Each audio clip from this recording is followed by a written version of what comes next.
Hi everyone, I'm a Microsoft and identity engineer. I work with security every day. Today I want to talk about why shared mailboxes are risky. Shared mailboxes are one of the most misunderstood risks I still see. Shared mailboxes look harmless, but they quietly break compliance, accountability, and security. So if I talk about what is a shared mailbox is one of the mailbox types in Exchange Online in M365, which several people use it. This account does not have an active account. This account does not need to login credentials. It's a shared mailbox with its purpose of is to share it with other users. For instance, let's say info HR at yourcompanydomain.com, something billing, something which several people might need access to. For instance, accounting. It's a kind of grouping those emails, and you can still access it those emails. It's not a properly secure account. This mailbox also comes with problems, no accountability, uh, no security. So it has also several drawbacks. So let's talk all those problems, all those issues in next slides.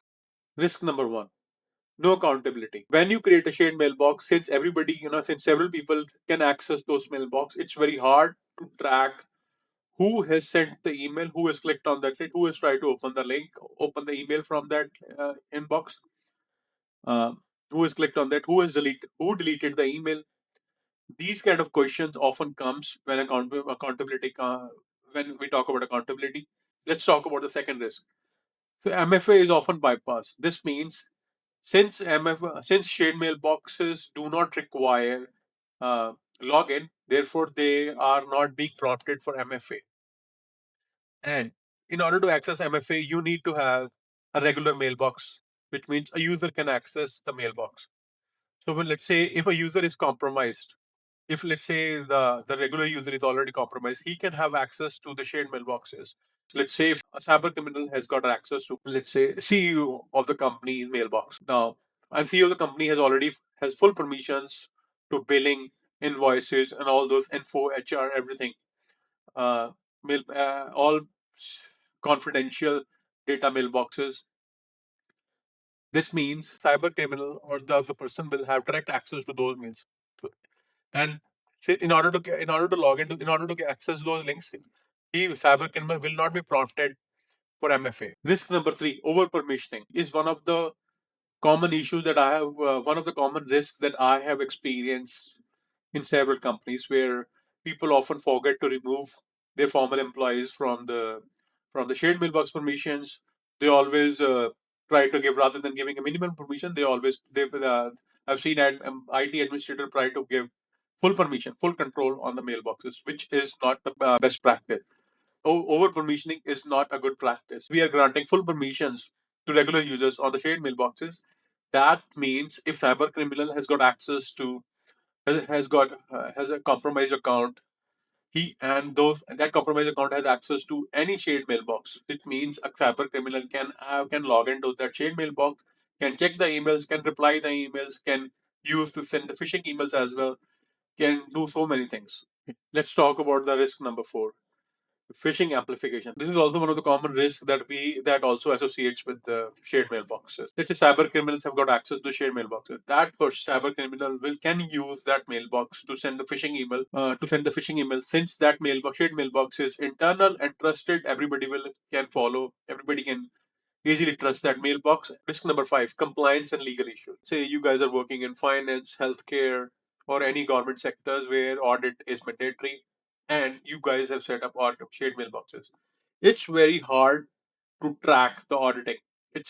Nearly impossible to track who tried to access the shared mail, who deleted the email, who did try to access the email, and those are certain questions. In order to get those results, it's very hard. Since several people are using the same mailbox at the same time, it's very hard to track those activities. Therefore, it's not recommended to use shared mailboxes. However, it's better. They always recommend to use a licensed mailbox for these kind of activities so that you can generate those you can generate those logs. It's very hard to prove ownership as well. One mailbox, several people in the company in the same department trying to access. at the same time. It's nearly impossible to define the ownership. Who owns the mailbox? Who did try to access the mailbox? Who did try to send the email? Who did try to delete the email? Let's talk about how we can secure shared mailboxes. We can perform certain activities, let's say limiting access to only required users with least access practice, which means if somebody is requesting only send us only permission, try give the send us permission rather than giving a full control. Least permission practice should be followed. Review permissions regularly means every all shared mailboxes should be regularly reviewed, and should make sure their permissions are accurate. If there are former employees are still added to the permission, make sure they are removed timely, and rather than leaving them in the permission section, which is not a good practice. You've given access to, let's say, shared mailboxes, and to make sure you should implement basic security policies in your M365 environment. Let's say setting up conditional access policy, which means those user who is trying to access the shared mailboxes, make sure they are fully secured by using conditional access policies, right? Location based conditional access policy is also set up. MFA is enforced. We should also review the sign-in and audit logs regularly. Make sure we have proper auditing enabled. It depends on how, let's say, some companies, let's say if you're working in real estate, you do not need to, you do not worry about auditing logs because they are not more concerned about auditing. However, when you're in healthcare, when you're in finance, those teams, those sections, those departments require auditing and very high level of auditing, which means they need all types of tracking enabled. They want all logs should be generate when somebody tries to access the files, somebody tries to delete the file, somebody tries to open the link, somebody tries to delete the mail. So review sign in and audit logs, make sure auditing is enabled.